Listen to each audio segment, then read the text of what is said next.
들어가실 때는 일단 로그인 하시고 나서 블로그에서 내 블로그 누르시면 본인 블로그 쉽게 들어갈 수 있어요.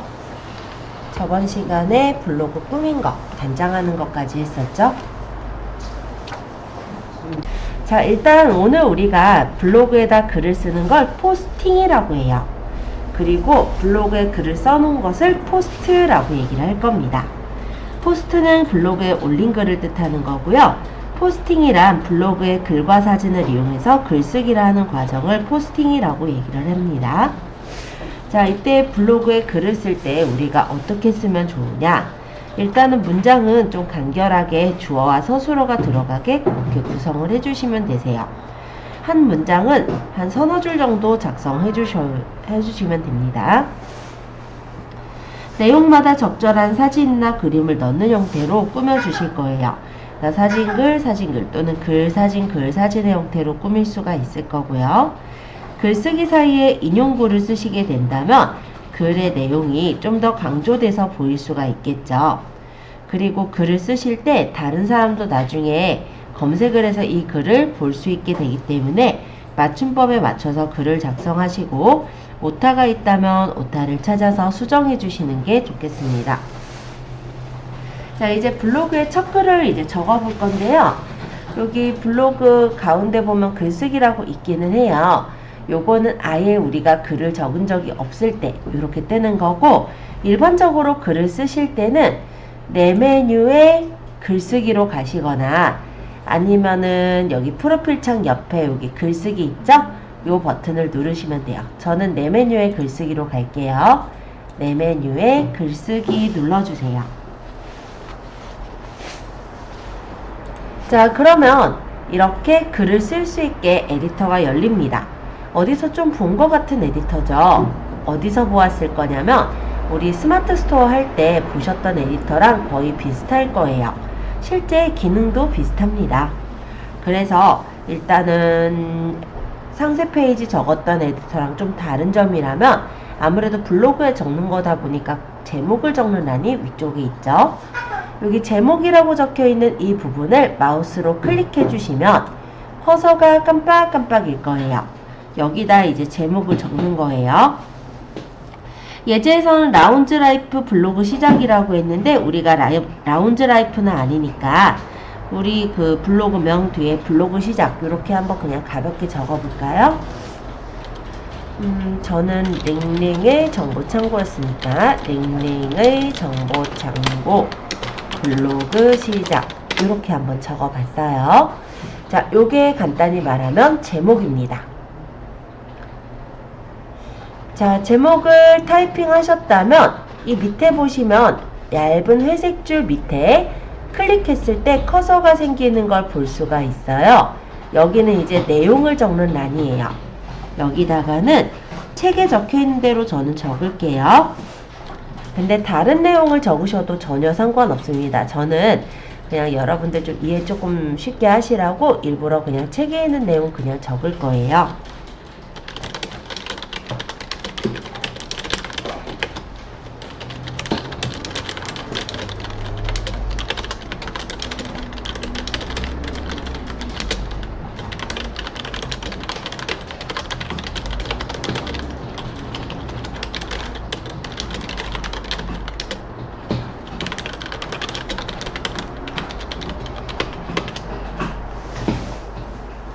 자, 이렇게 글을 적어 보았습니다.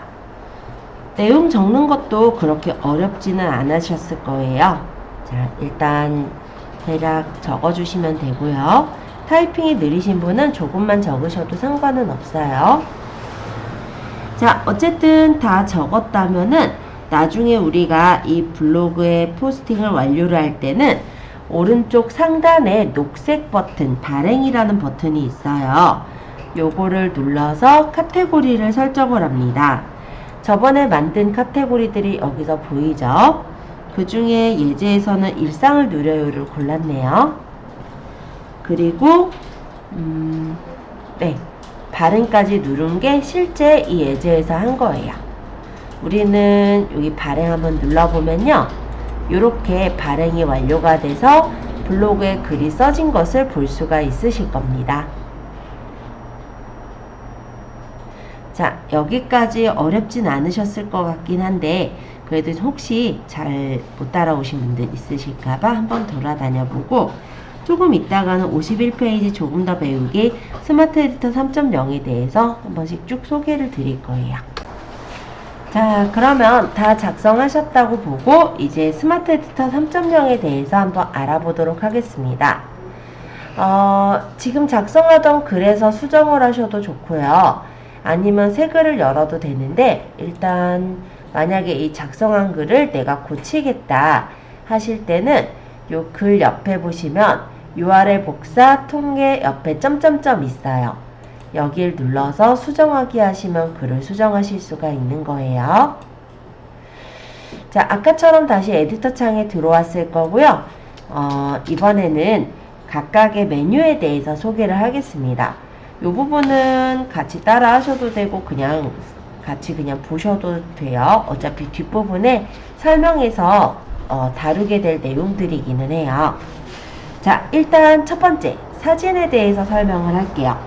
자, 이 위쪽에 보시면 메뉴들이 있고 이 메뉴 중에 첫 번째 사진이라는 메뉴입니다. 이 메뉴는 내 컴퓨터에 저장되어 있는 사진을 불러올 때 쓰시는 메뉴예요. 그래서 이 부분을 클릭하면 커서가 있는 부분에 내가 가져올 사진을 갖고 올 수가 있어요. 그래서 만약에 내가 저장한 이미지가 있어요. 그러면 해당 이미지를 선택해서 가져올 수가 있는 거죠.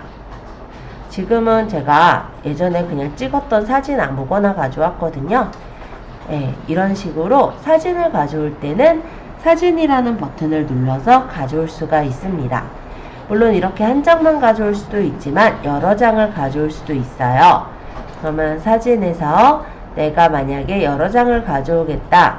그러면 첫 번째 사진사부터 만약에 연속된 사진이면 끝 번째 사진까지 Shift 누르면서 열기 하시면 여러 장을 가져올 수가 있는 거였죠.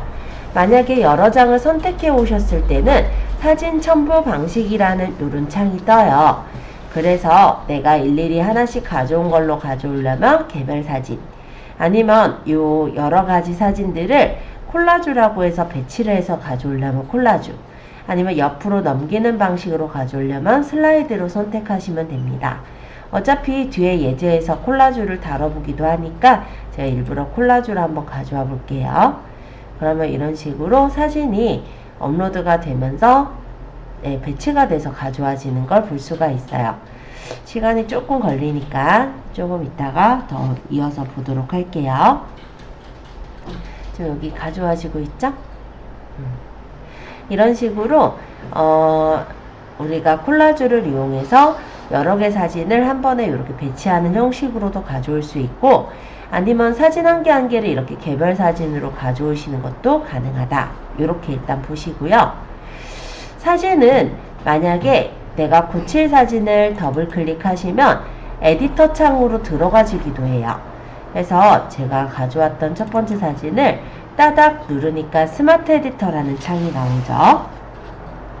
이 스마트 에디터는 우리가 사진을 수정하는 창이에요.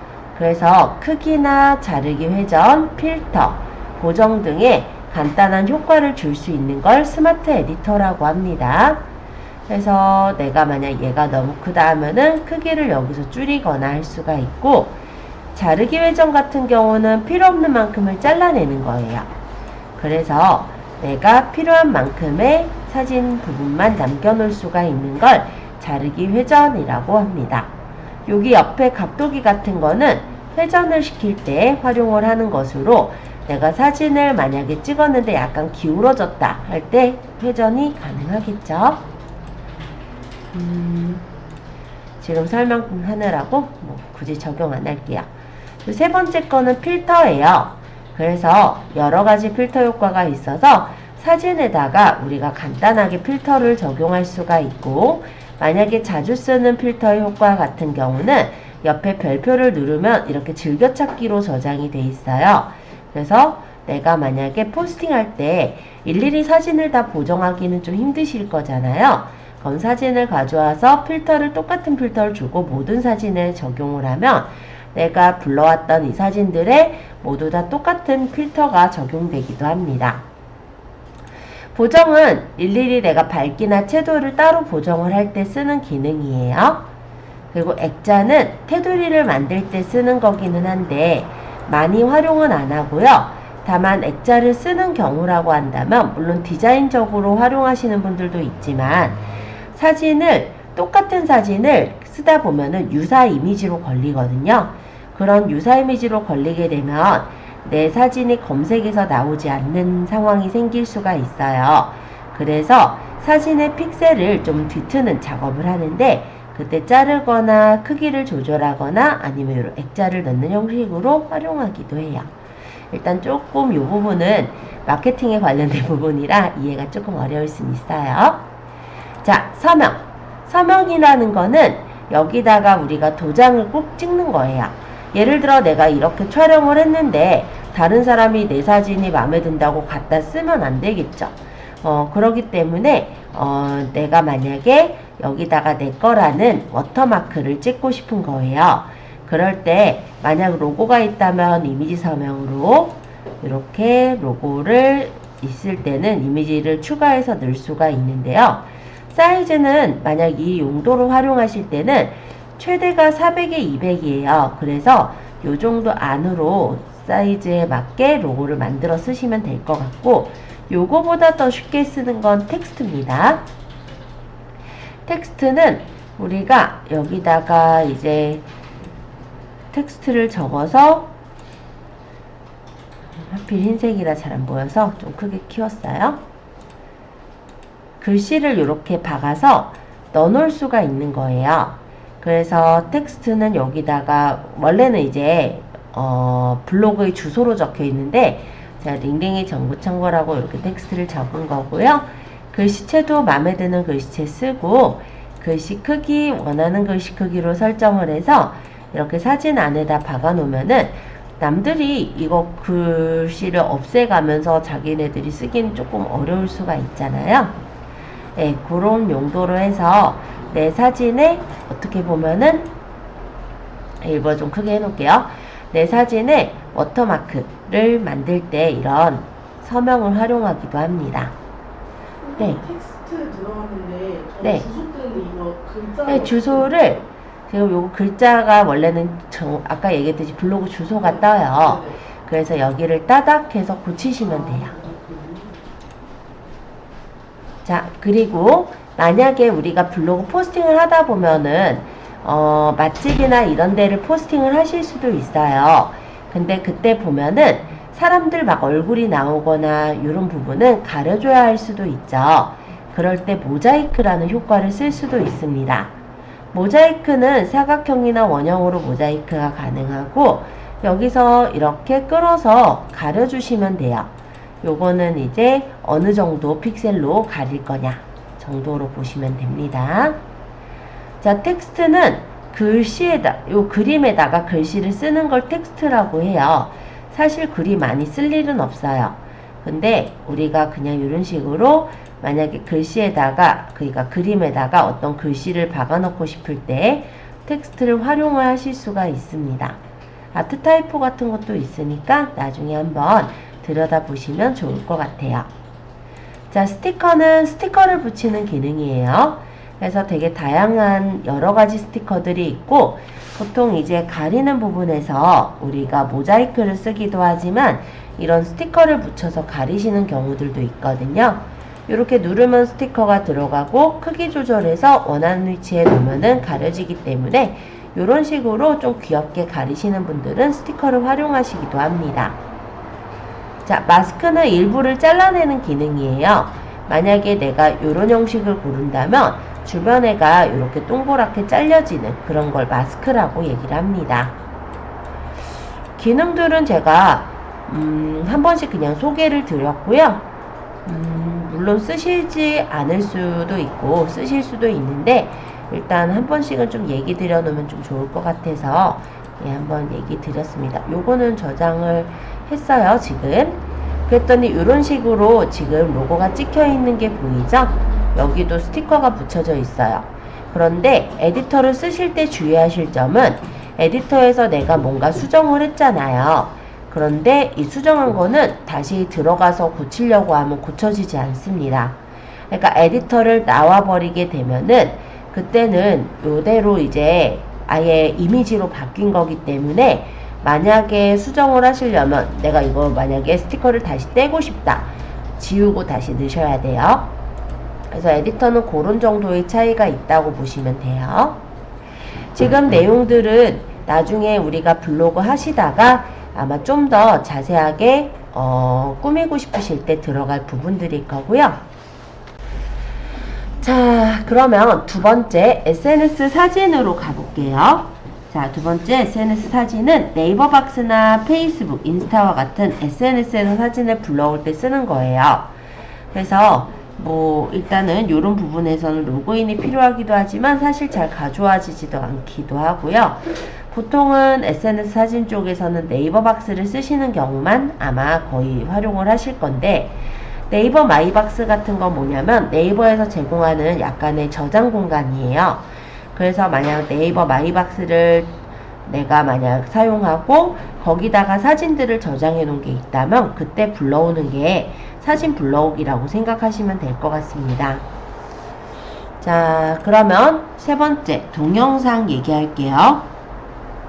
자, 이거는 동영상을 추가할 수 있어요. 저희 뒷부분에서 예제에서 해보긴 할 건데, 이 동영상을 누르고 동영상 추가를 누르면 내가 넣고자 하는 동영상을 선택해서 집어넣을 수가 있습니다. 일단 제가 예제에서 쓸 블로그에 있는 기본 예제 하나 있을 거니까 그걸 한번 넣어볼게요. 이렇게 집어넣으면 대표 이미지가 이렇게 들어가지면서 제목과 정보, 태그를 넣을 란들이 생겨요. 그런데 여기 보니까 제목에만 파란색 별이 쳐져 있죠? 그래서 나머지 정보랑 태그는 넣지 않아도 제목만 적고 업로드 다 된 후에 완료를 하면 올라가기는 합니다.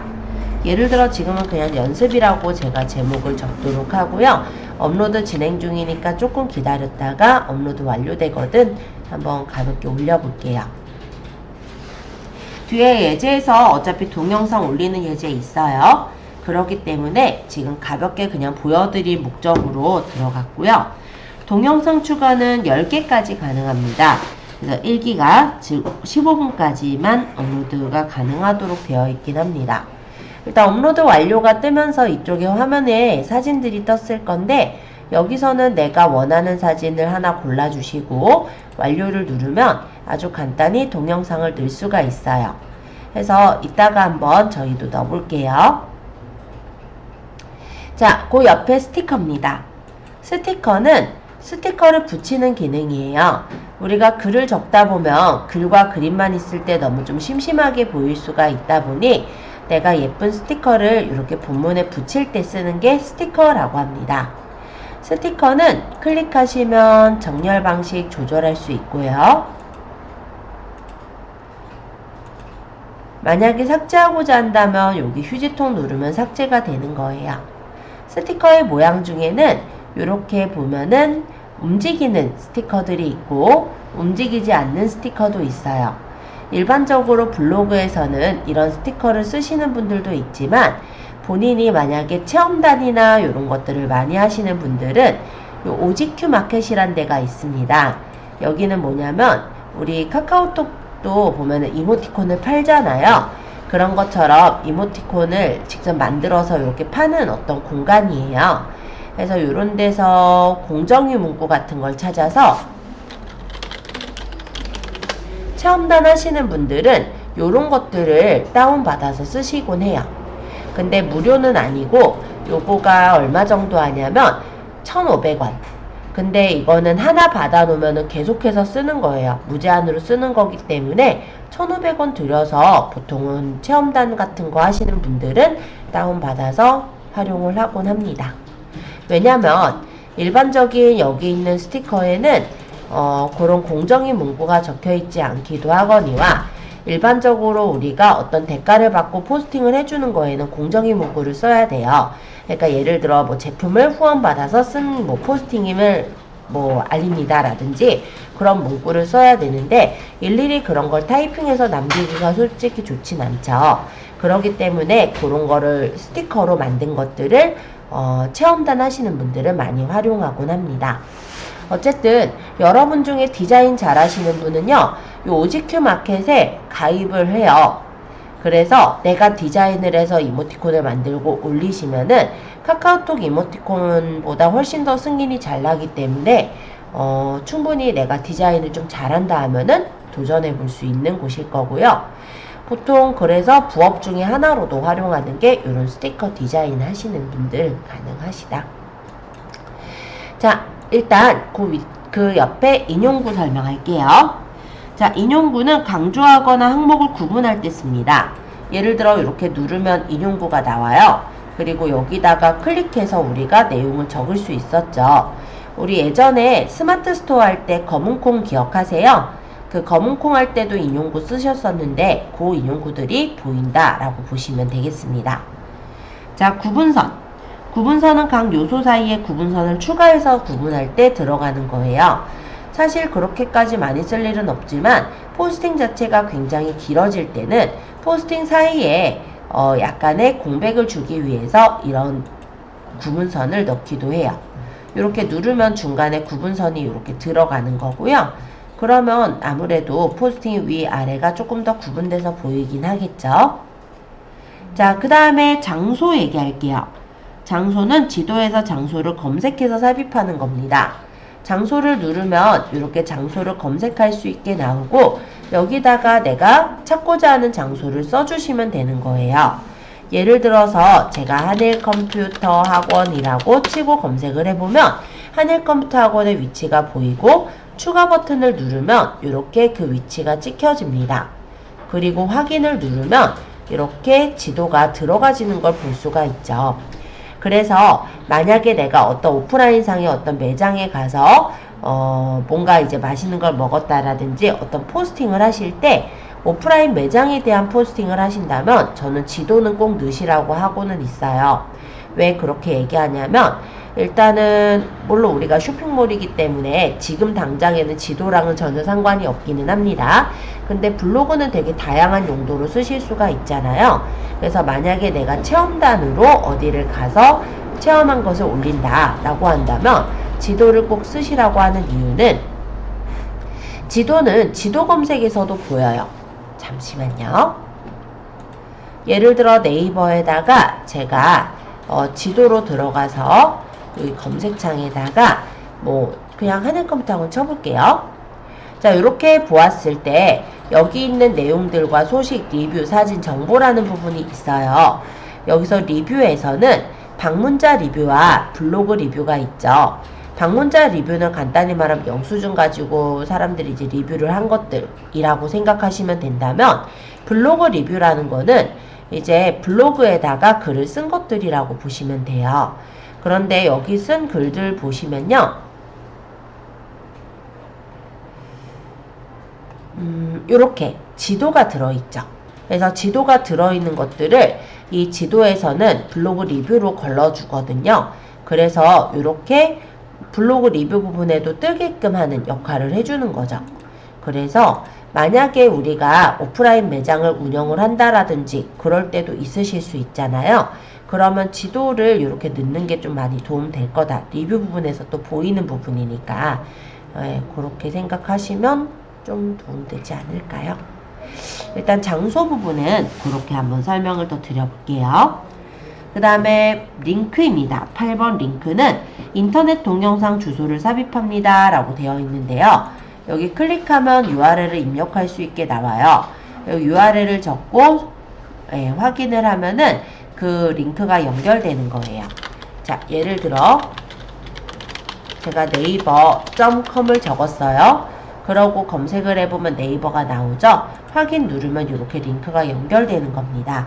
이따가는 요거를 활용해서 유튜브에 있는 그 영상 있죠. 그거를 링크로 우리 블로그에다 붙여 넣는 거, 그거를 할 거예요. 자, 파일. 파일은 내 컴퓨터 또는 마이박스의 파일을 삽입하는 역할을 해요. 여기를 눌러서 내 컴퓨터에 있는 파일을 가지고 올 수가 있는데 파일당 10메가까지 첨부가 가능하기 때문에 큰 파일은 안 되고, 보통 우리가 일반적으로 적는 그냥 기본적인 뭐 양식 파일들 있잖아요. 뭐 문서 파일 같은 거. 그런 것들은 파일을 불러올 수가 있을 겁니다. 그래서 만약 내 컴퓨터에서 만약에 내 블로그에 방문해서 이 포스팅을 본 사람이 예를 들어 참고 재고라는 엑셀 파일을 받아갈 수 있게 했으면 좋겠다. 그럼 이런 식으로 엑셀 파일을 집어넣어서 다른 사람들이 눌러서 다운받아 갈 수 있게 그런 식으로 할 수가 있다라는 거죠. 자, 일정서부터는 여기 안 보이죠? 그만큼 중요하진 않은 부분인데 있으니까 좀 궁금하실까봐 설명을 할게요. 요만큼은. 자, 일정은 내가 일정을 등록해서 넣는 거예요. 그럼 어떤 날에 일정을 집어넣게 되면은 디데이 며칠 해가지고 표시가 돼서 보여요. 일단 연습용 일정이라고 제목은 적어볼게요. 시작일은 예를 들어 3월 13일 종일, 그러고 뭐 장소는 뭐 어린이대 공원이라고 가정하죠. 뭐 이런 식으로 해가지고 여기다가 연습용 일정 뭐 이런 식으로 제가 확인 눌러보면 이런 일정표가 나오는 거예요. 근데 그거밖에 없어요. 그래서 별로 많이 쓸 일은 없으실 것 같아요. 근데 궁금하실까봐 한번 소개를 한 거고, 그 다음 옆에 소스코드 같은 경우는 어떤 업종의 사람들이 쓸 거냐면 프로그래머들이 블로그를 하실 때, 그러면 일반적으로 자기의 어떤 코딩 정보를 남기고 싶을 거예요. 그런 분들이 코딩을 여기다가 이제 적으실 건데 좀 더 보기 좋게 이렇게 꾸며서 적을 수가 있는 거예요. 그러면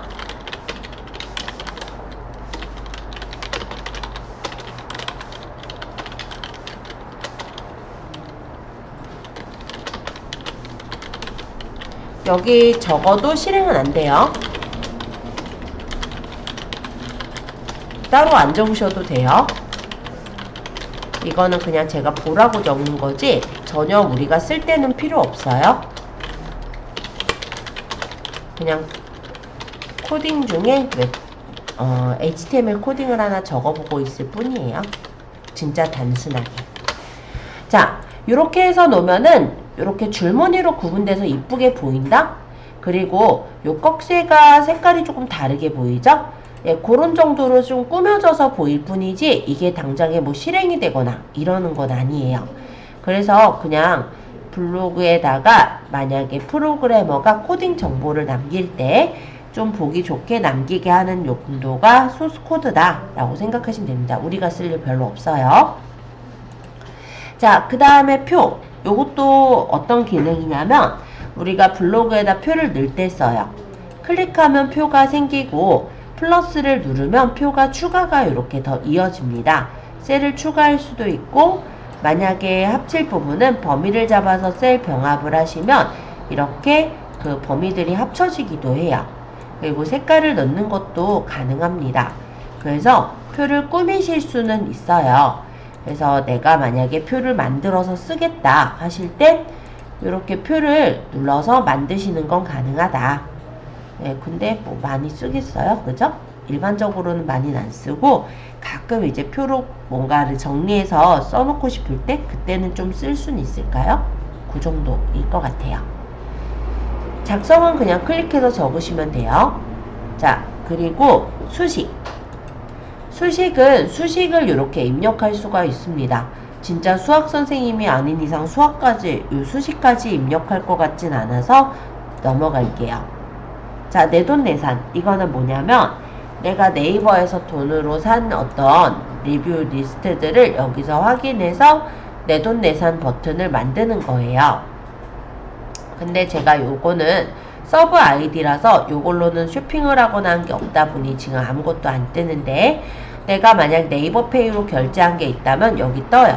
그러면 그걸 선택해가지고 내돈내산 한 거다, 요렇게 좀 인증을 남겨놓을 수가 있는 란입니다. 뭐 그 정도밖에 안 해요. 그래서 그냥 가볍게 보시면 될 것 같고요. 이 밑에 있는 줄은 뭐냐면 간단히 말하면 서식 입력 줄이라 보시면 돼요. 그래서 글씨체, 글씨 크기, 그리고 진하게, 기울임, 밑줄, 요거는 취소선, 그 다음 그 옆에 있는 건 글자 색깔이에요. 그리고 그 옆에는 글자 배경색, 그리고 요거는 정렬 방식, 요거는 줄 간격, 얘는 목록으로 만들 거냐, 뭐 요거 뭐 간단히 말하면 머리글 꾸미는 거, 위첨자, 아래첨자, 특수문자 요런 것들이라고 보시면 됩니다. 그리고 글씨를 다 적고 맞춤법 검사할 땐 여기 맞춤법 검사를 누르게 되겠죠. 그래서 여기는 그냥 서식 도구 상자 정도로 생각하시면 될 것 같아요. 자, 이쪽 메뉴 조금 더 설명드릴 건데요. 자, 내 모먼트. 요거는 모바일에서 만드시는 거예요. 그래서 모바일에서 모먼트를 만드시고 그걸 여기다가 붙여서 쓰실 때 쓰는 거라면 그 옆에 글감이라는 거는 사진이나 책, 영화 등의 어떤 요소를 가져올 때 씁니다. 내가 만약에 어떤 사진이 필요할 때 예를 들어 바다 사진이 필요한데 지금 바다까지 못 가잖아요.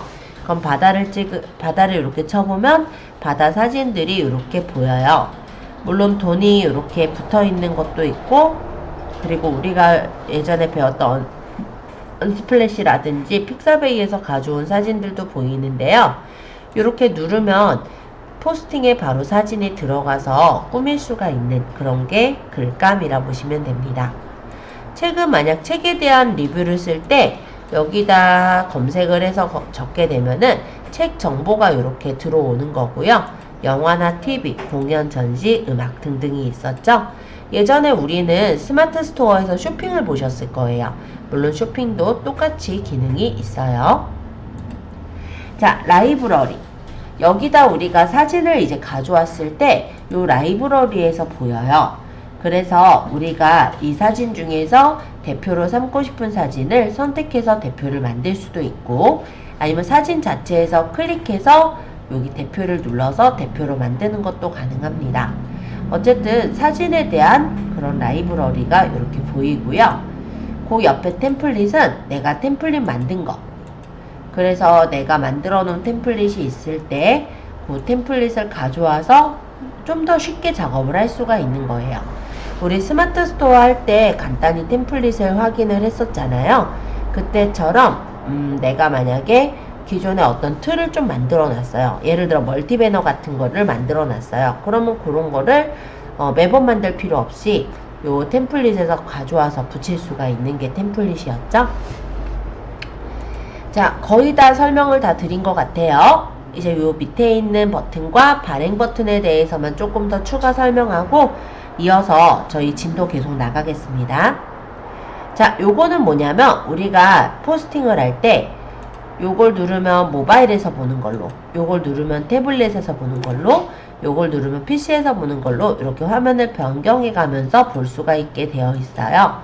그래서 간단히 우리가 블로그라고 했을 때 요즘은 다 PC에서 하지만은 않잖아요. 그러다 보니까 어디서 이제 모바일에서 볼 때, 태블릿에서 볼 때 어느 정도로 보이는지 확인할 수 있는 란이고요. 도움말 같은 경우는 지금 제가 설명드린 것들이 여기 들어있다고 보시면 될 것 같아요. 그래서 내가 잘 모르겠을 때 도움말을 참고해 볼 수 있습니다. 자, 위쪽에는 우리가 아까 살짝 눌렀던 발행 버튼이 있는데요. 이 발행 버튼에서는 카테고리나 주제, 공개 등을 작성할 수 있게 되어 있죠. 지금은 얘가 이미 발행된 걸 제가 수정하러 들어온지라 여기 저장 버튼은 뜨지 않았을 거예요. 블로그 같은 경우는 내가 작성을 하다가 발행하기 전에 저장을 해놨다가 다음에 이어서 적을 수 있게 되어 있는데 그게 여기 발행 버튼 옆에 있는 지금은 안 보이는 저장 버튼일 거고요. 발행 같은 경우는 내가 원하는 카테고리에 내가 원하는 주제로, 공개는 누구한테 공개할 것인지 보통은 전체 공개를 합니다. 그래서 댓글 공감 허용하게 해서 여기다 이제 키워드 태그를 적어서 발행하는 그런 순서라고 보시면 돼요. 그래서 일단은 전체적으로 우리가 블로그를 이제 다루는 입장이기 때문에 간단히 통성명의 겸 한번 쭉 설명을 드렸습니다. 여기 있는 기능들은 어차피 54페이지에 조금씩 활용을 해보실 거예요. 그렇기 때문에 부담 갖지는 마시고요. 예, 같이 54페이지를 보시면 될 것 같아요. 요거는 혹시 다 적으신 분은 발행을 해서 고치시게 되면은 아까 적은 글이 이대로 바뀌어서 저장이 될 거고요. 만약에 나는 발행 안 할 거야, 나 원래가 좋아 라고 하면 그냥 X 눌러 닫으시면 아까 발행하기 전, 그러니까는 처음에 발행해 놓은 상태로 남아있게 될 거예요. 저는 일단 발행 눌러서 바꿔놔 버릴게요.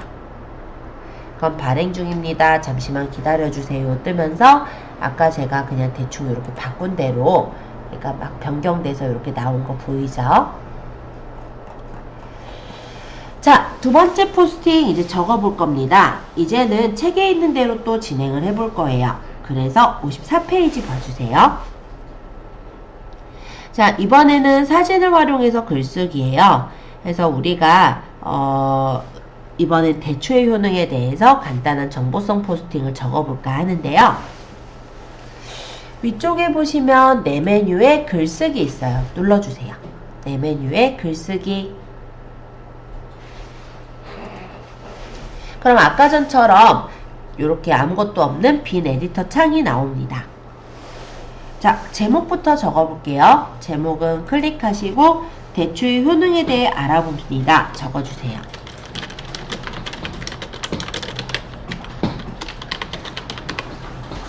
그 다음에 내용 부분을 클릭하시면 커서가 생겨요. 그리고 적으시면 돼요.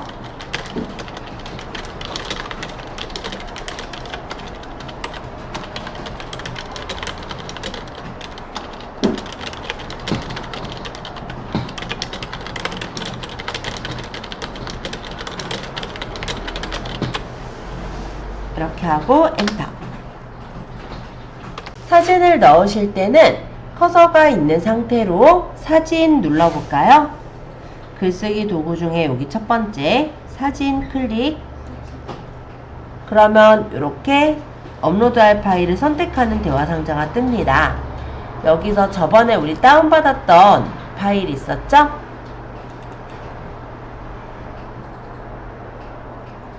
저희 쓱싹 블로그 또는 쓱싹 스마트 스토어라고 다운을 받기는 했었는데, 만약 없으신 분은 문서에 보시면은 뭐 쓱싹 블로그거나 쓱싹 스마트 스토어거나 뭔가 있을 거예요. 그냥 거기 있는 거 그냥 쓰셔도 돼요. 어차피 예제는 똑같은 예제일 거니까. 자, 여기 건강 1번을 골랐네요. 그럼 저는 건강 1번을 선택하고 열기를 누르면 건강 1번이 이렇게 업로드가 돼서 올라가겠죠?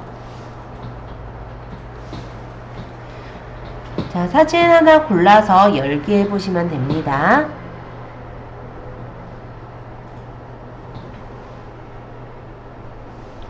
사진이 이렇게 업로드가 되거든 밑에 다시 커서 클릭해서 찍어주시고 여기다가 나머지 내용을 또 적어볼게요. 내용 타이핑이 느리신 분은 덜 적으셔도 상관없고요. 똑같은 내용으로 적진 않아도 돼요.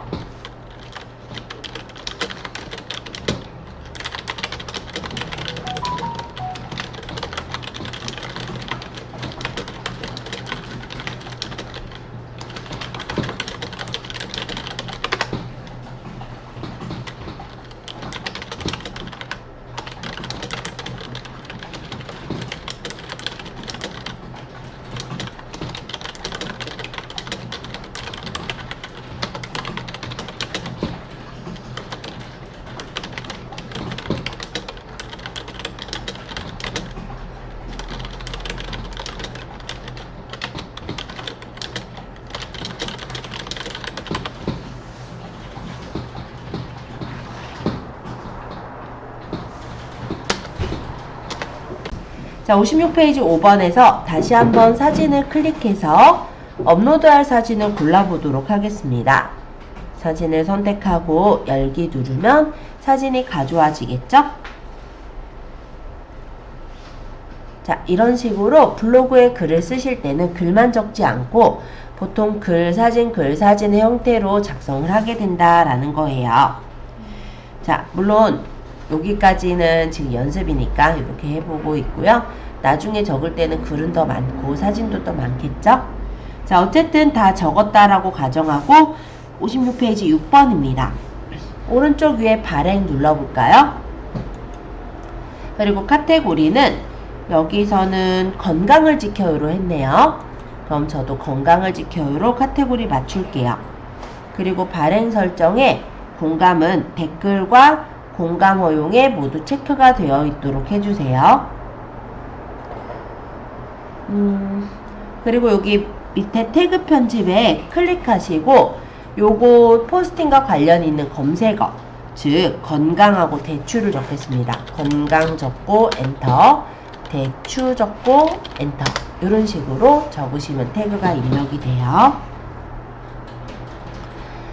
여기까지 입력하신 후에 발행 버튼 누르시면 실제 이제 발행이 돼서 올라가겠죠?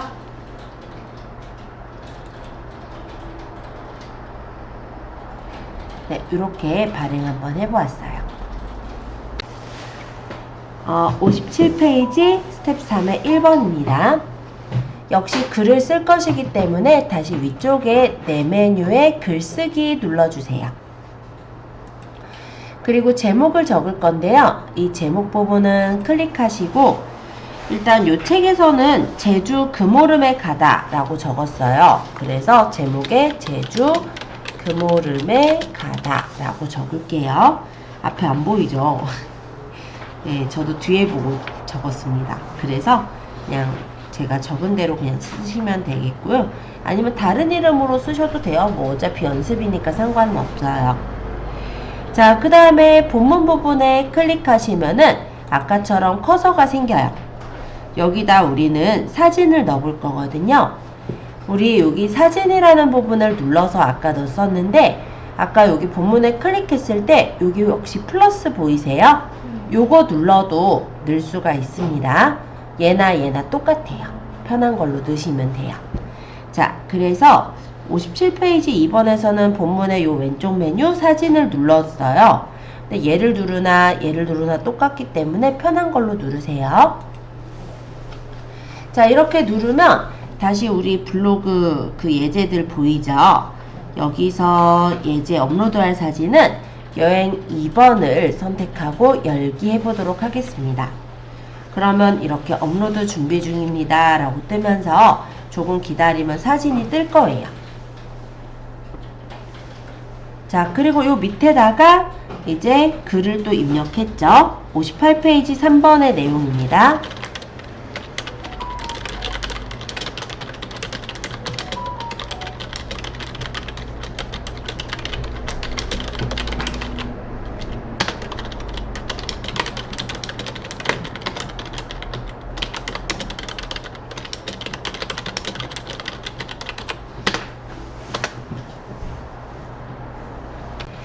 자, 그 다음에 여기까지 대략 적으셨다면 밑에 또 사진을 넣을 거예요. 그래서 다시 한번 58페이지 4번이죠. 여기 메뉴 옆에 플러스 누르고 사진을 누르면 사진을 넣을 수 있게 또 창이 뜹니다. 이번에 업로드할 사진은 얘는 여행 6번을 눌렀네요. 그럼 저도 여행 6번을 그냥 선택을 할게요. 그리고 열기 하면은 여행 6번이 또 업로드가 돼서 올라가겠죠. 조금 기다리면은 화면이 이제 보일 거고 그때 이제 크기 조절도 한번 해보겠습니다. 업로드 중이니까 조금 기다릴게요. 자, 이렇게 떴죠? 자, 삽입된 사진은 클릭했을 때 요 끝에 이렇게 네모난 표식들이 있어요. 얘가 조절점이라고 해요. 59페이지 5번인데요. 삽입된 사진을 클릭한 후 요 끝에 왼쪽 하단, 오른쪽 하단 부분이랑 뭐 각각 끝에 다 있죠? 이 조절점에 마우스를 올려놓으시면 두 방향 화살표가 돼요. 이때 끌어서 크기를 적당하게 조절해 주시면 됩니다. 그리고 얘가 지금 한쪽으로 쏠려 있는데 지금 사진이 선택되어 있는 상태에서 위쪽에 보시면 이렇게 단축 메뉴들이 떠 있어요. 여기서 요 왼쪽 맞춤을 한번 클릭하면 가운데 맞춤, 또 클릭하면 뭐 오른쪽 맞춤, 또 왼쪽 맞춤 이렇게 맞춰지는 거예요. 지금은 가운데 맞춤으로 맞춰주시면 되겠습니다.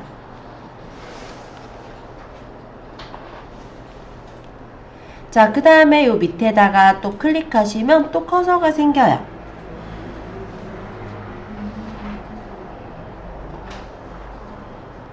얘가 이제 60페이지 이제 6번에 보시면 사진 아래를 클릭하여 내용을 입력합니다 라고 되어 있는데요. 그 내용이 사실 잘 안 보이죠. 네.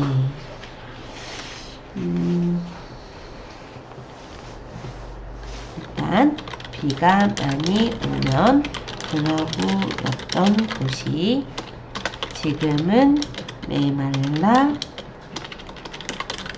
흔적만 남아있다. 오름을 다시 오르면 제주 평야의 전경이 펼쳐진다 라고 적혀있긴 한데 이것도 제가 여기 봤다 저기 봤다 해서 그냥 짜깁기 해서 쓴 거거든요. 그러니까 내용은 중요치 않아요. 그냥 뭐 가나다라 마바사 이렇게 적어도 돼요. 자, 일단은 글을 적어주시고 그러고 나서 6번에서는 60페이지 6번에서는 사진을 2장을 넣겠다 라고 한 거예요. 그러면 다시 아까 전처럼 메뉴에 사진을 눌러서 이번에 업로드할 사진은 여행 5번하고 여행 13번인가요? 13번은 사진이 완전 다르긴 한데 아마 제가 볼 때 5번, 6번 사진 같기는 해요. 그쵸? 근데 어떤 사진이 들어가든 역시 상관은 없어요. 그래서 저는 그냥 5번, 6번 2개 불러올게요. 자, 이렇게 선택하시고 열기 하시면 사진이 2장 이상일 때는 이렇게 첨부 방식을 고를 수 있게 뜹니다. 이때 60페이지 7번에서 첨부 방식 대화 상자에서 요 콜라주를 고르니까 2장이 이렇게 예쁘게 레이아웃이 배치가 돼서 들어가지는 걸 볼 수가 있어요. 일단 사진 전송될 때까지 조금 기다릴게요. 콜라주는 크기 수정 아니에요? 콜라주는 크기가 막 수정되거나 하진 않아요. 그냥 그 모양 배치가 알아서 예쁘게 된다 정도일 뿐이지 그걸 내가 좀 더 조절하겠다. 요거는 조금 어렵고 일단 사진이 다 뜨거든 조절하는 거 정도를 좀 얘기 드려보자면 얘를 클릭했을 때 위쪽에 요런 메뉴가 있어요. 요거는 뭐냐면 사진을 다시 수정하러 갈 때 아까 에디터 창으로 가는 거고 요거는 그룹 편집이라고 해서 들어가는 거. 요거는 콜라주로 변경, 얘는 슬라이드로 변경이잖아요. 그래서 다른 방식으로 변경을 하거나 아니면 여기서 이제 너비 정도를 맞출 수가 있는데요.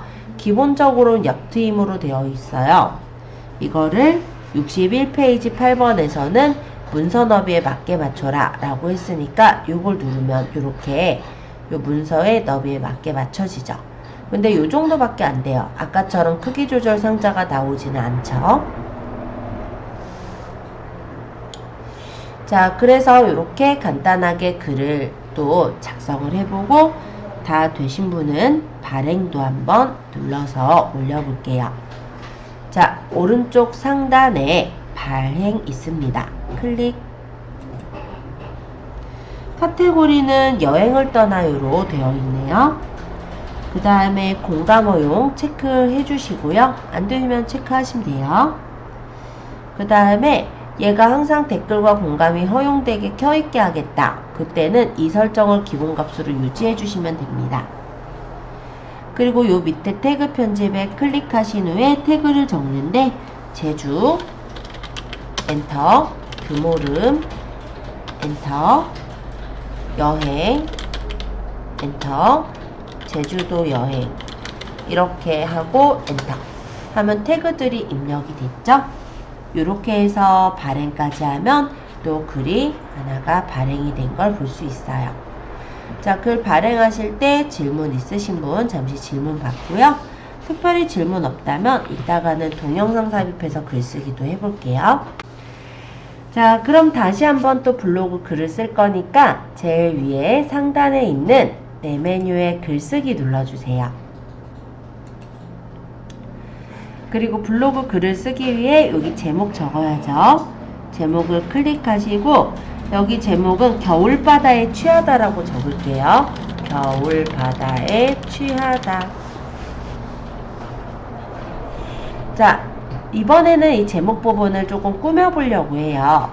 그래서 제목을 적고 나서 일단 오른쪽 상단쯤을 보시면 이렇게 그림 모양이 있는 걸 보실 수가 있습니다. 요걸 뭐라고 하냐면 내 컴퓨터에서 배경사진 첨부라고 하거든요. 그래서 이 부분에다가 사진을 넣으면은 뭐랄까요, 블로그의 제목 부분이 예쁘게 꾸며지는 거예요. 한번 넣어볼게요. 클릭하시고 제목 배경으로 업로드할 사진을 골라주시면 되겠습니다. 예제선 여행 17번을 골라서 저도 17번을 열어볼게요. 그러면 이렇게 바다 그림이 요 배경 부분에 그 제목 배경 부분에 깔린 걸 볼 수 있고, 여기 보시면 위치 이동이 있어요. 이걸로 끌어서 이렇게 내가 원하는 위치를 맞춘 후에 확인을 누르면 이렇게 설정이 되는 걸 볼 수가 있습니다.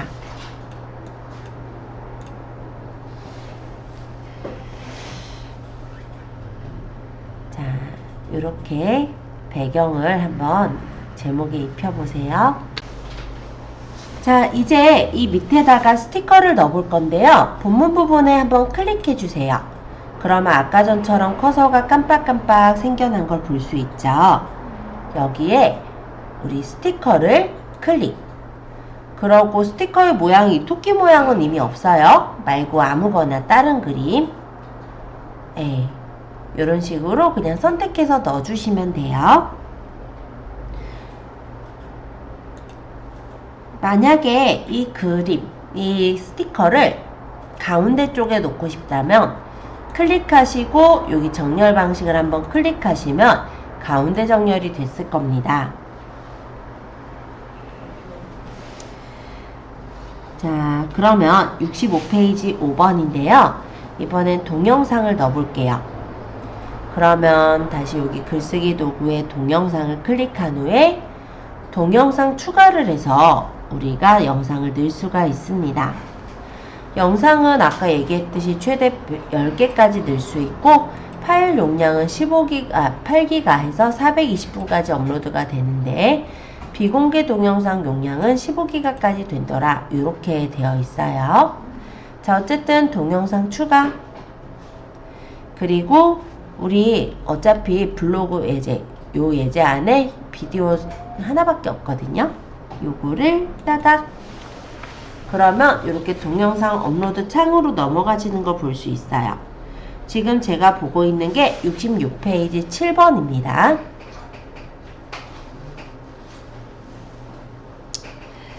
자, 조금 있으면 업로드가 다 되면 이쪽에 대표 이미지들이 뜰 거고요. 요 밑에 제목 부분은 클릭해서 적어보도록 하겠습니다. 제목은 제주 함덕 해수욕장이라고 적을게요.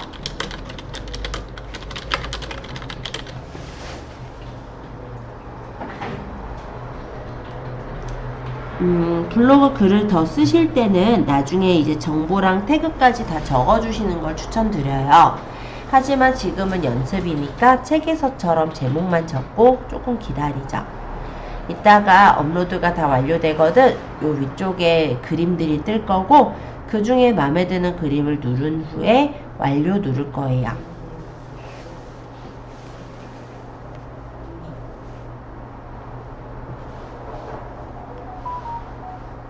용량 제한하는 건 뭐예요? 우리가 발행하니까 어떤 거요? 비공개로는 용량 제한을 하는데 네. 용량이 크면 그렇거든요. 아니요, 그거는 기본적으로 따요. 그러니까는 용량이 지금 이 영상이 커서가 아니라 비공개는 15기가까지 가능하다. 요런 게 뜨는 거예요. 그러니까 설명이 그냥 뜬 거라고 보시면 돼요. 자, 대표 이미지 하나 선택을 해주시면 돼요. 일단은 여기 우리가 영상을 넣었을 때 그 영상의 클립 이미지들을 이렇게 네이버에서 뽑아준 거예요. 그럼 요 중에 이미지가 있으면 고르면 되고, 나는 만약에 표지를 새로 만들어서 넣겠다. 그럴 때는 여기다가 표지를 넣을 거를 집어넣으시면 되는 거예요. 지금은 이 중에 하나 고를게요. 그리고 완료 누르시면 이렇게 제주 함덕 해수욕장이라고 동영상이 들어간 걸 볼 수 있는데, 지금은 편집 상태이기 때문에 클릭해도 실행은 안 됩니다. 이따 발행한 후에 클릭해서 한번 실행해 볼게요. 자, 그럼 이제 발행을 해 볼 건데요. 67페이지 9번이에요. 우리 동영상 들어간 거 이렇게 보셨다면 이제 오른쪽 위에 발행 버튼을 누르도록 하겠습니다.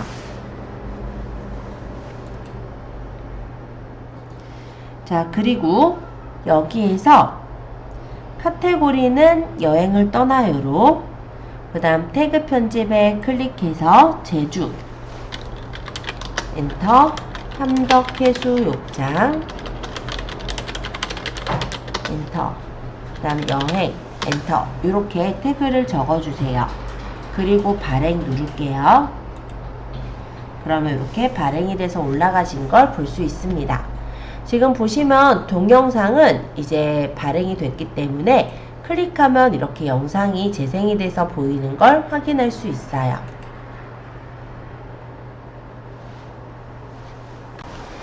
자, 이번에는 우리가 동영상을 내가 가지고 있는 영상이 아니라 유튜브에 올려져 있는 영상을 블로그에다가 가져다가 쓰고 싶다 라고 할 때 쓰는 거예요.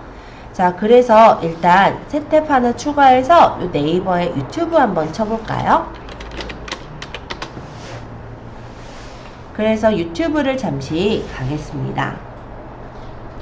그리고 이 유튜브 사이트에서는 검정콩 요리를 예제에서는 찾았네요. 그러면 검색창에 검정콩 요리 이렇게 쳐주시면 유튜브에 있는 여러가지 검정콩 요리들을 찾아보실 수가 있을 거예요.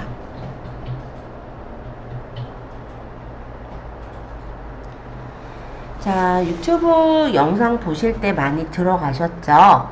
여기서 마음에 드는 영상 한 개를 우리가 공유를 할 겁니다. 자, 예를 들어서 여기 저는 단백질 음식 검은콩 만들기 요걸로 해보려고요. 클릭해서 업무 자동화를 통해서 일단 조용히 하라고. 자, 위쪽에 요 주소를 복사하셔도 되고 아니면 여기 공유 눌러서 하셔도 돼요. 예제에선 여기 공유 눌렀죠? 공유해서 복사.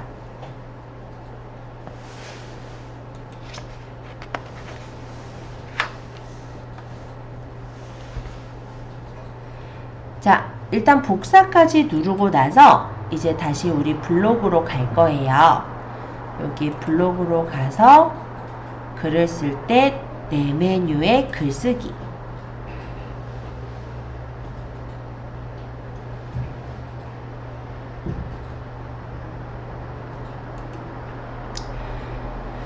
제목은 검은콩으로 만난 요리하기라고 적을게요. 검정콩으로 만난 요리하기. 아까처럼 배경을 입혀볼 거면 여기 위쪽에 컴퓨터에서 배경사진 첨부 누르셔서 배경으로 쓸 검은콩을 선택해 주시면 되겠죠?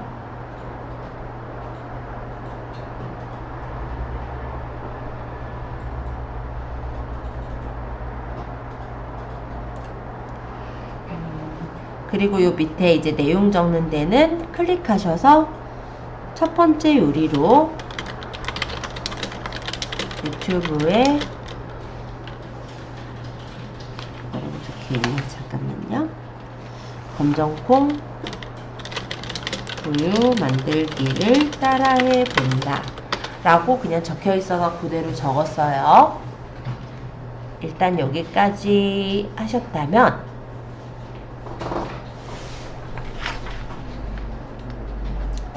71페이지에 7번쯤에 보시면 글쓰기 도구 중 링크를 클릭합니다 라고 되어 있죠. 이 위쪽에 링크를 클릭. 그러고 조금 기다리면 이렇게 유튜브에 그 글이 유튜브에 그 영상이 저희한테 이렇게 보여요. 그리고 확인 누르시면 이렇게 유튜브에 영상이 붙어서 가져와진 것을 볼 수가 있습니다.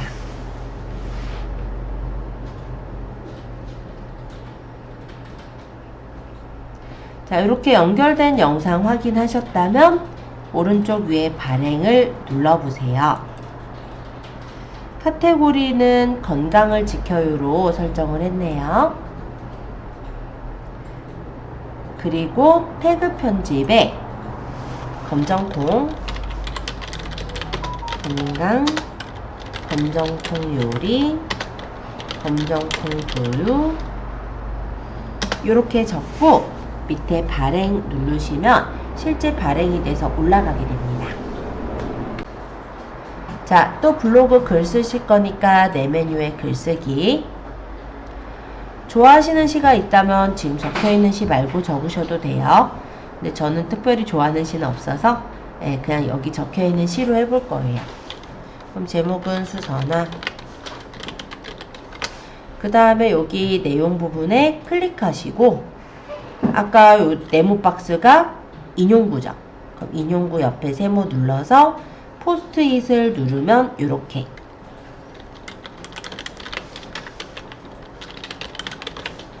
그러고 여기 내용 부분은 우리가 인용구 바깥쪽에 이 밑에 부분을 클릭하면 또 커서가 생기죠. 여기다 이제 내용을 적으면 되겠죠. 만약에 수선화 사진을 넣고 싶다면 우리가 수선화 사진이 없기 때문에 글감으로 가요. 그리고 검색어는 사진에다가 수선화 이렇게 치면 수선화 사진들을 고를 수 있어요. 돈 드는 거 말고 돈 안 드는 걸로 고를게요. 이렇게 해서 넣으면 수선화 사진이 들어갔고 이 밑에다가 내용 적으면 됩니다.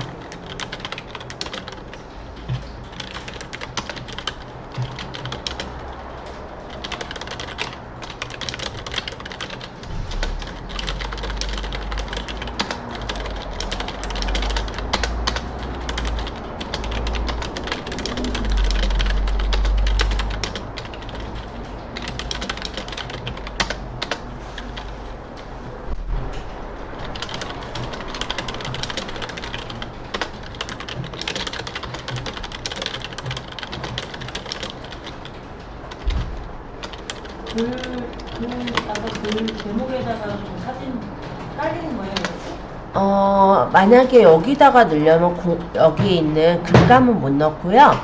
여기다 사진을 넣을 땐 사진이 저장돼 있어야 돼요. 그래서 컴퓨터에 있는 사진은 여기다 넣을 수가 있는데 지금 수선화 그림은 없어서 저는 여기다가는 넣지 않았고 요 본문에다가 넣습니다. 본문에다가 사진을 넣을 때는 사진이 없을 땐 글감에 사진에서 찾을 수가 있었어요. 그렇게 해서 수선화 사진을 하나 찾아 넣은 거예요.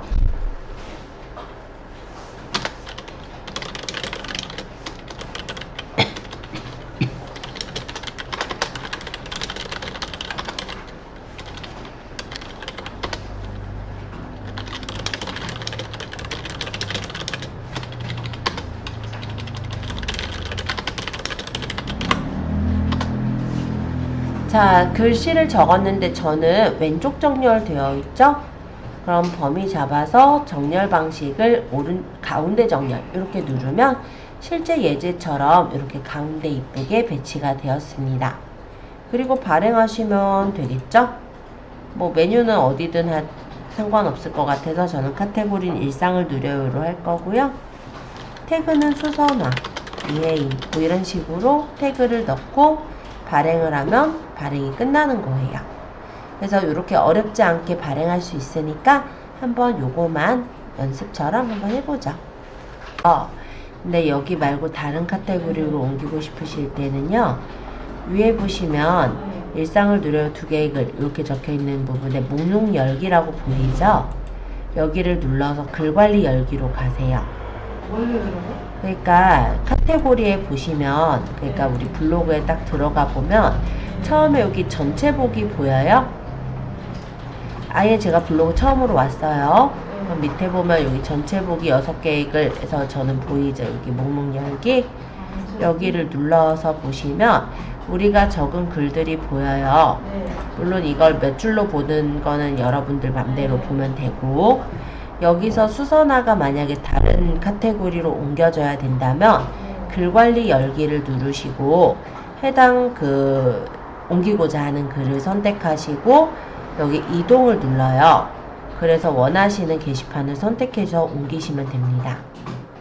만약 제가 건강을 지켜요로 옮기겠다 그러고 확인하면 이 맨 마지막에 적은 수선화는 이제 건강을 지켜요에 들어가 있는 걸 볼 수가 있죠. 이렇게 위치는 바꾸실 수가 있어요. 자, 일단 네이버에서 블로그 탭으로 잠시 가볼게요. 그러면 지금은 이렇게 화면이 보여 있는데요. 여기에 글이나 블로그 또는 별명 아이디로 검색이 가능해요. 그래서 지금은 우리가 한번 별명이나 아이디를 쳐서 검색을 한번 해볼게요. 여기다가 제가 아니면은 뭐 블로그로 한다면 예를 들어 윤인의 보물창고 이렇게 쳐보면 이런 식으로 다른 사람네가 왔네요. 그죠? 여긴 아닌 것 같은데 한번 들어가 볼까요? 딴 집이에요. 걔는 어디 있어요? 자, 그러게요. 박징징 아이디 한번 별명으로 찾아보니까 또 별명도 엄청 많아요. 그쵸? 여기 보이긴 보이는데 일단은 찾기가 힘들 것 같아요. 그쵸? 있긴 있는데. 아, 그런가요? 옛날에는 좀 좋나 봐요. 여기 있는 거예요? 네, 원래 이거 초보 엄마 아빠 요거인데 얘인가 봐요. 요거 이름을 이렇게 적으신 거라서 즉 이름이 좀 잘못되어 있을 수가 있었겠네요. 네, 어쨌든 이렇게 찾기가 좀 힘드실 때가 있어요. 그러면 여기서 그냥 아이디로 치셔도 돼요. 아이디도 있으니까. 우리 아이디는 블로그 슬러시 뒤에 주소가 아이디거든요. 이런 식으로 해서 적어주시면 바로 나오기도 하죠. 어쨌든 이렇게 한번 찾아가셔서 이웃을 추가해 보시라는 의미입니다. 자, 블로그를 찾아오셨다면 한번 이웃 추가를 해 보실 건데요. 이웃 추가를 누르시면 이웃과 서로 이웃이 보여요. 여기서 79페이지 잠깐 볼게요. 이웃이라는 건 인터넷의 즐겨찾기와 비슷한 개념입니다. 그래서 관심 있는 블로그를 등록하는 것을 바로 이웃이라고 하거든요. 근데 이웃은 일방적으로 그냥 우리가 추가할 수 있는 관계예요. 그러다 보니까 이웃이 되거든 일단 내가 글을 적는 건 상대방의 게시글에 보이질 않지만 상대방이 자기 블로그에 글을 적는 건 나의 블로그 홈 탭에 보이게 된다라는 게 차이점이죠. 근데 서로 이웃이라고 한다면 서로 이웃은 뭐라고 뜨냐면 신청으로 바뀌죠. 서로 이웃은 그냥은 안 되고 상호 교류를 위한 그런 부분이기 때문에 상대방한테 서로 이웃을 요청했을 때 상대방이 수락을 해줘야 서로 이웃 관계가 맺어질 수가 있는 거예요. 그러면 내가 글을 적은 거는 상대방의 블로그 홈탭에 뜨게 되는 거고 상대방이 글을 적은 거는 내 블로그 홈탭에 뜨게 된다 라고 보시면 되겠습니다. 그래서 서로 소통하기가 훨씬 편하기도 하고요. 네, 그러기 때문에 우리는 서로 이웃으로 신청을 할 거예요. 자, 그럼 서로 이웃으로 신청합니다 선택하시고 그 다음 여기 신청 메시지는 그냥 간단하게만 적어주세요. 뭐 반갑습니다 라든지. 너무 길게 적으면 시간 걸리니까 나중에 이제 다른 분들에게 서로 이웃하실 땐 좀 더 구체적으로 적으시면 될 것 같고 지금 우리끼리니까 가볍게 그냥 이렇게 신청해 주시면 됩니다. 그럼 신청을 받은 사람의 경우는 서로 이웃이 들어온 게 어디서 볼 수 있냐면 네이버 블로그에서 여기 보시면 서로 이웃이 몇 명 들어왔다라는 그런 표시가 뜰 거예요. 거기서 확인할 수 있어요. 자, 나머지 분들도 한번 서로 이웃을 한번 신청해 보세요. 일단 블로그 싱싱텄밭 가은이 거 바로 뜨네요. 여보세요? 이게 애기 그림 맞는 게 윤희 맞아요? 이거 네, 맞아요? 맞아요. 아, 얘를 누르라고 이웃 추가를? 서로 이웃. 서로 이웃? 방금 여기에서 이걸로 다음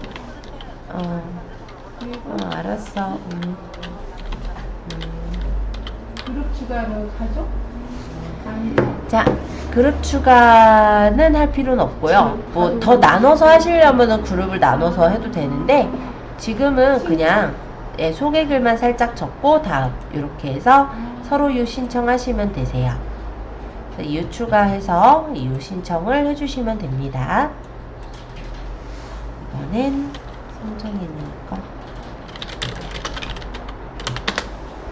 적으면 바로 또 뜨죠. 네, 이렇게 이웃 추가 눌러서 서로 이웃 신청을 해주시면 돼요.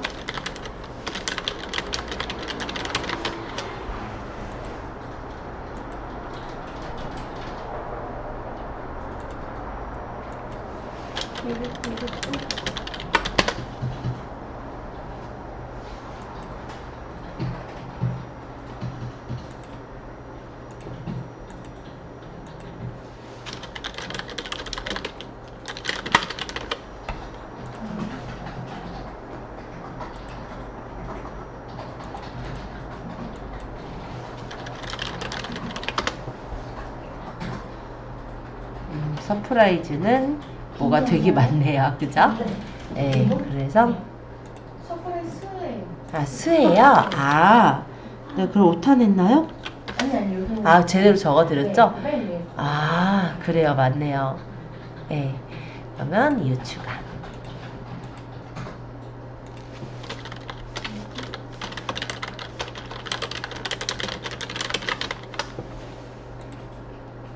이런 식으로 서로 이웃 신청들 해주시면 됩니다. 그러면 서로 이웃이 이제 들어온 거는 우리 블로그 탭에 서로 이웃이 신청된 게 들어오고요. 눌러서 수락만 하시면 돼요. 지금 박찡찡님하고는 저는 서로 이웃이 됐어요. 그래서 이웃의 글에 이렇게 박찡찡님께서 적으셨던 글들이 저한테 들어온 걸 볼 수 있죠. 자, 이런 식으로 서로 이웃을 한번 신청하고 추가도 해보세요. 네이버 블로그에 보시면은 이렇게 이웃의 글에 글들이 떠 있는 거를 볼 수가 있을 거예요.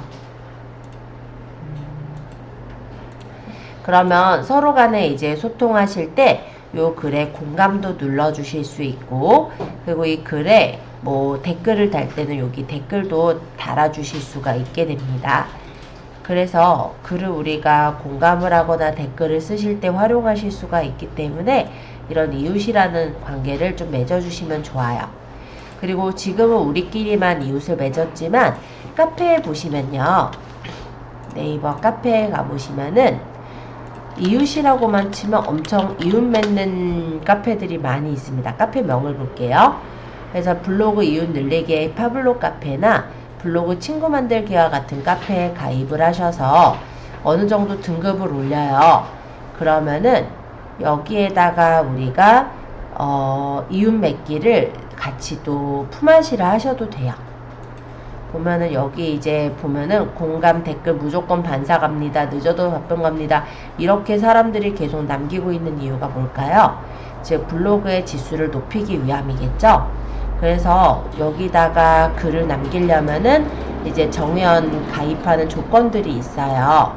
그래서 그 조건을 만족을 하셔야 글을 남길 수가 있게 되므로 가입하시고 그 조건에 맞게 좀 뭐랄까 출석도 해주시고 뭐 댓글도 적고 게시글도 좀 적고 이렇게 등급을 맞춰주시면은 글을 쓸 수가 있고, 그런 후에는 여기 들어가면은 실제 그 이웃 간에 이제 어떤 소통을 하는 것을 좀 더 다양하게 하실 수가 있어요. 내가 예를 들어서 이웃 모집 글을 남길 수도 있는 거고, 반대로 내가 여기 들어와서 이 글들을 보고 마음에 드는 이웃을 찾아서 이웃 신청을 서로 이웃 신청을 하셔도 되는 거잖아요. 그리고 여기다 글을 올렸을 때 서로 간에 이제 품앗이 하고자 하는 목적으로 들어오신 분들이 많기 때문에 또 그렇게 이웃을 맺게 되면 답변이나 댓글 이런 것들도 잘 맞춰주시고요. 어느 정도의 그 조건을 알고 계신 분들이잖아요. 최적화의 조건 같은 거. 그래서 보통은 여기 이제 오신 분들 같은 경우 댓글 답방까지만 하는 게 아니라 공감까지만 하는 게 아니라 약간 체류도 어느 정도 해줄 거예요. 물론 모든 사람이 다 그렇다고 하기보다는.